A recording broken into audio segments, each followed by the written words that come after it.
Decía uno de los participantes en ese video: para mí la belleza es cuando las personas hacen lo correcto y lo que es bueno.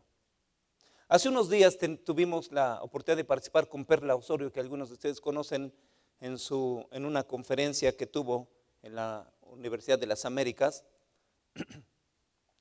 Y había otra mujer que es coordinadora de inclusión en la universidad.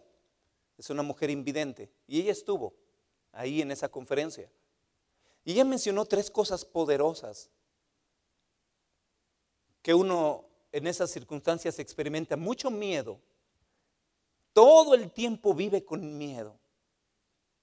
Número 2, una profunda soledad. No es que no haya nadie a tu alrededor. No es que no cuentas con gente que te ama, solo que hay momentos fundamentales en que tú tienes que vivir la circunstancia. Y eso es soledad. Y número 3, ignorancia. Sentirse ignorante continuamente. Pero eso te expone a aprender. Pero mencionó algo muy poderoso. Dice: a veces las personas están preocupadas si nos vamos a tropezar con algo.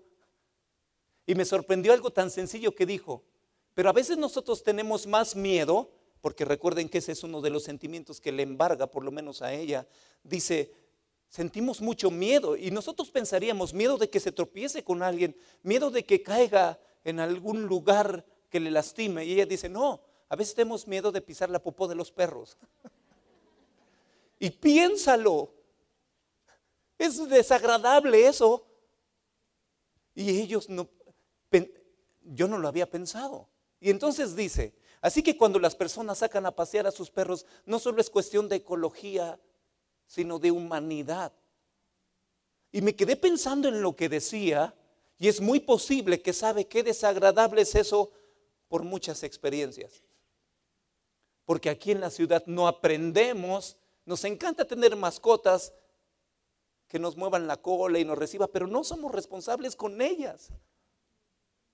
Y no solamente por nosotros, sino por personas. Y me hizo pensar mucho en lo que decía esta mujer.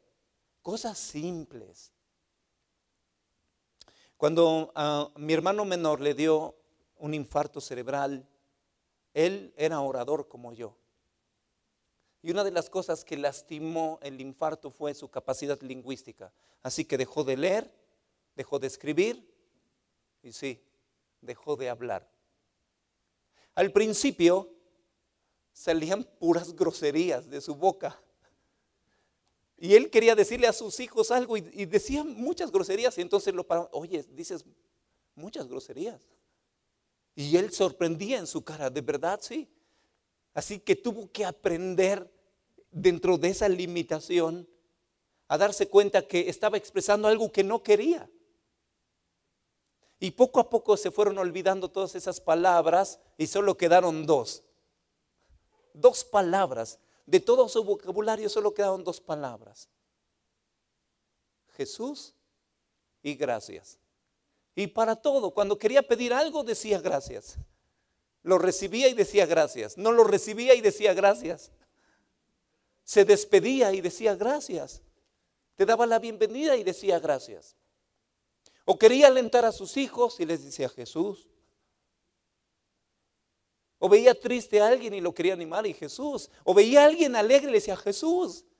Y solo esas 2 palabras, pero la enmarcaba con gestos, con señales, de tal manera que uno aprendió a entender que Jesús significaba muchas cosas. Significaba consuelo, fortaleza, tristeza, fuerza, reflexión, gratitud. Y yo me quedé pensando: este hombre vivía de hablar. Y le fue quitado el don para el cual era fundamental en su trabajo, y quedó con 2 palabras. Y yo me quedé pensando: ¿qué sucedería si yo perdiera mi capacidad de hablar? ¿Cuántas de las cosas que hago seguirían teniendo valor? Pero les voy a decir una cosa. En el caso de mi hermano, comenzó a hablar su carácter más que sus palabras. Así que quiero llevar a la reflexión después de este video. Sé que es chocante la imaginación a la cual les quiero llevar, pero si los talentos principales que te definen como persona te fueran quitados, ¿cuántas de las cosas tendrían sentido? ¿Cómo lo harías? Si quizá algunos te ven como buena cocinera y por alguna razón perdieras el sazón o la capacidad de cocinar, ¿cuánto trastorno tendría en casa, no?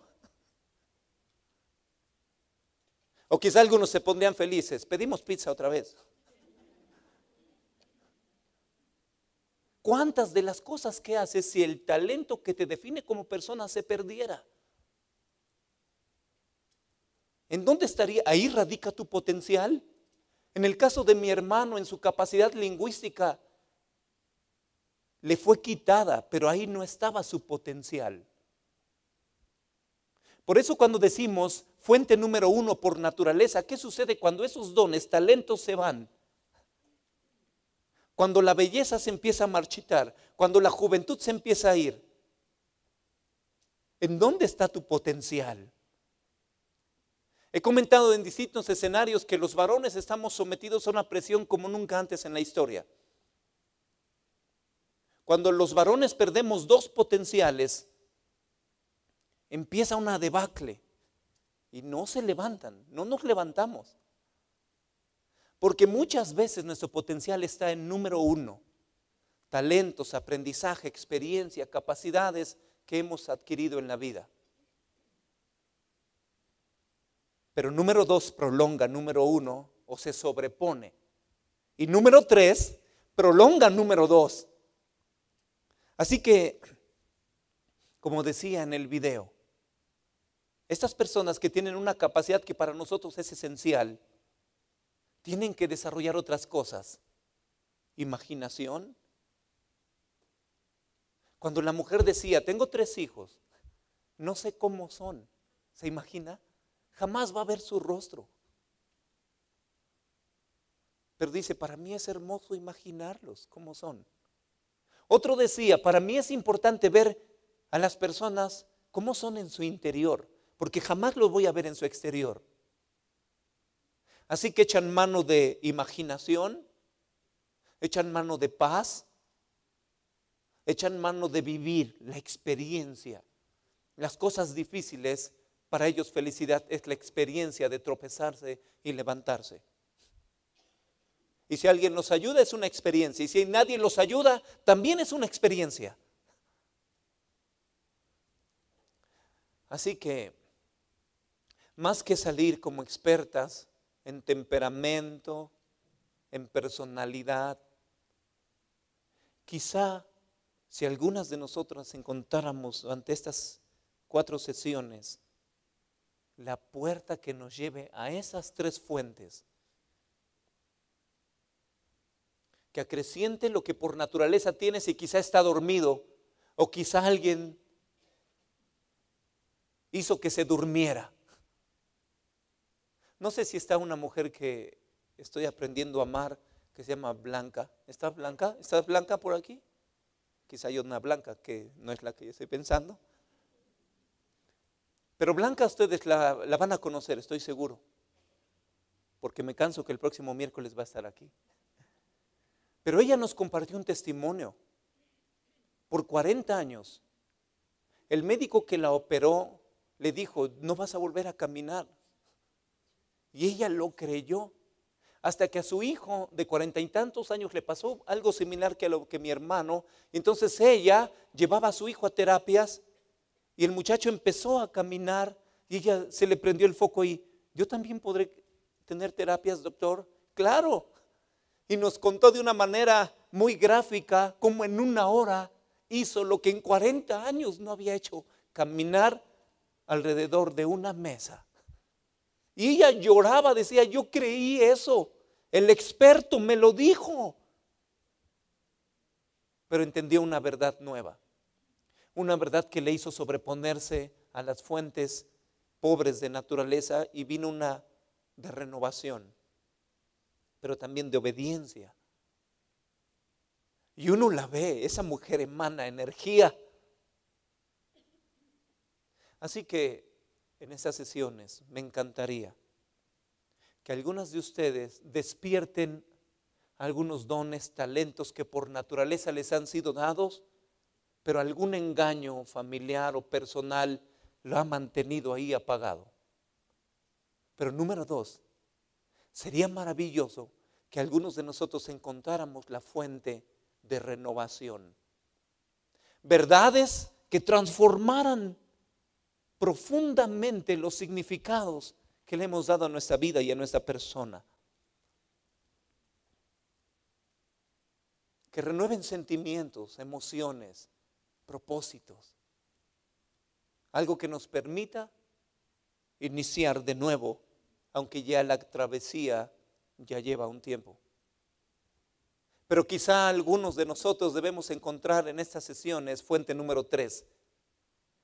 Hay algo que no he querido obedecer y me vuelvo a encontrar de nuevo con esa pared que me toca a mí enfrentar y por obediencia acrecentar todos los talentos y el potencial que tengo. Oiga, mientras yo hablo de esto me emociona para mí. También me da algo de miedo, pero me emociona. Así que aquellas que estén emocionadas y también miedosas conmigo, no vamos a decir quiénes son las miedosas y quiénes las emocionadas, así que todas vamos a aplaudir pidiendo que logremos estas fuentes en estos días.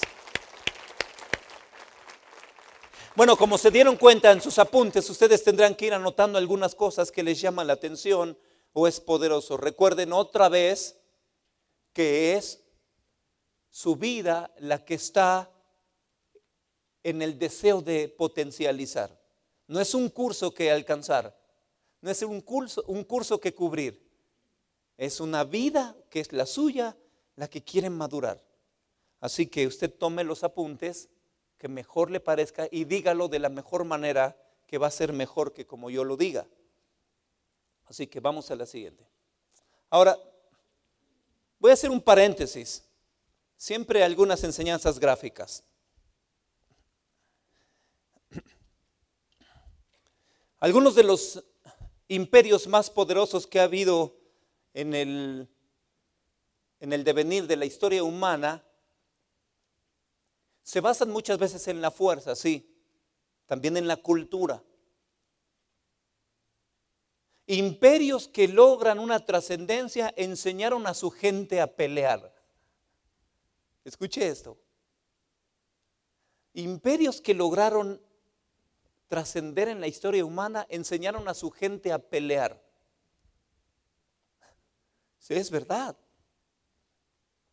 Y leía una frase esta semana: por un hombre que se va a la guerra, una mujer se queda a hacer la paz. Sí, a construir un escenario para que cuando eso termine se puedan recuperar de las heridas. Así que imperios que han crecido han enseñado a su gente a pelear, pero también la gente ha aprendido a crecer para consolar las heridas de la guerra. Así que nosotros estamos en ese dilema. Tenemos que aprender a pelear, pero también a la vez aprender a crear un entorno que sane las heridas de nuestras batallas.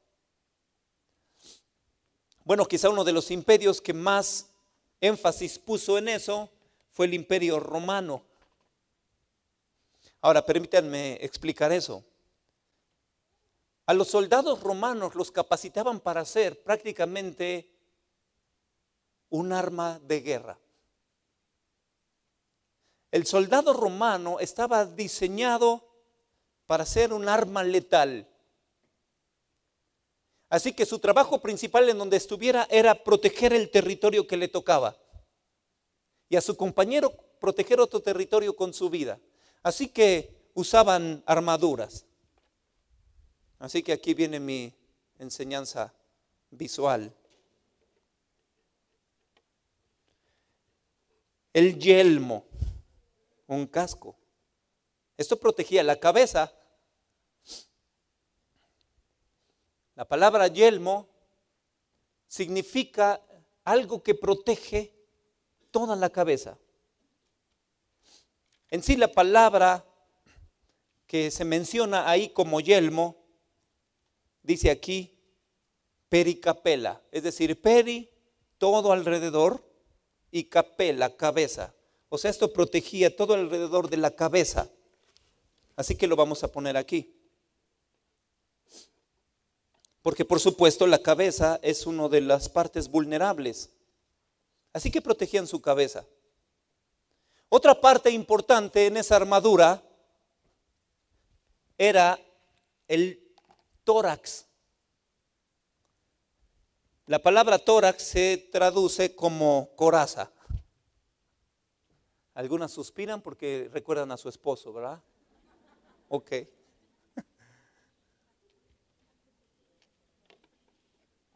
O la juventud que se está yendo. Ok, vamos a poner aquí esto.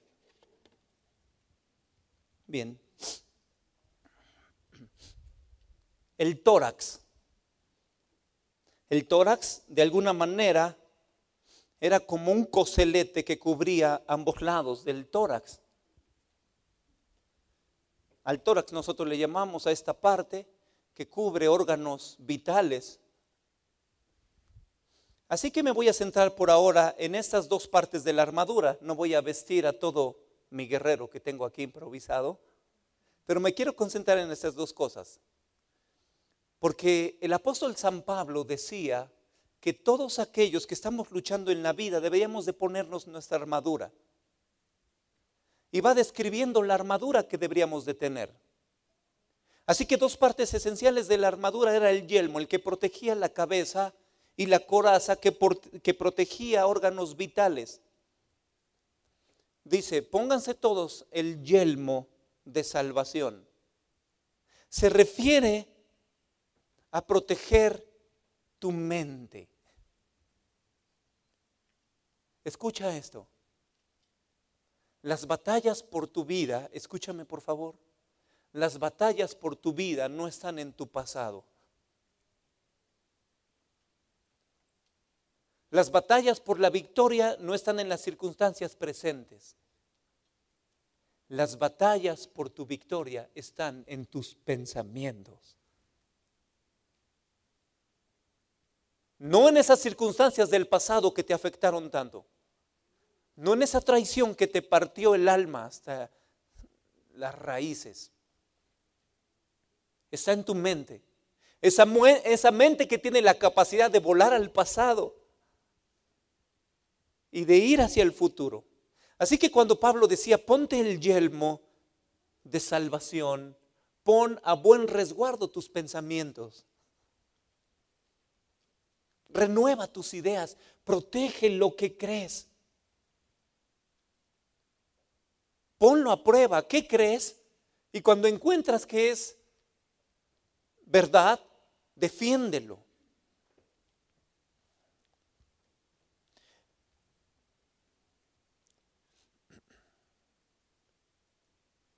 La coraza, dice Pablo, vistan la coraza de justicia. Tienes que tener una idea muy firme de tu justicia que te permita hacer cosas justas. Así que quisiera que en las siguientes semanas tengamos permanentemente este ejemplo, este cuadro simbólico.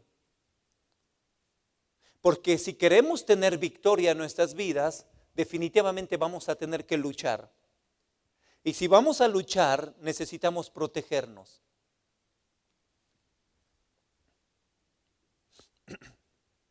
Ahora esto nos lleva al escudo de identidad.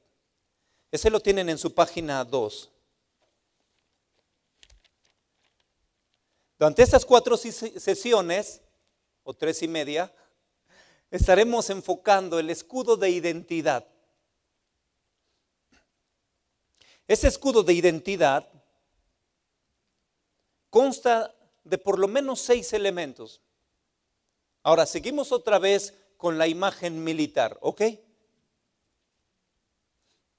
Así que podría yo añadir ahí un escudo pero como lo presté y no me lo devolvieron, permítanme usar este. Ahí está mi escudo. El escudo es algo de protección, es algo para estar detrás de él. Así que quiero proponer en temperamento, carácter y personalidad un escudo. Un escudo que va a ir conformándose de esta manera. En primer lugar, tu potencial biótico. ¿A qué nos referimos con potencial biótico? ¿Se acuerdan de fuente número 1? Talentos por naturaleza. El potencial biótico se refiere a aquellas capacidades que por el hecho de ser seres humanos tenemos. Nos conducimos de acuerdo a una naturaleza.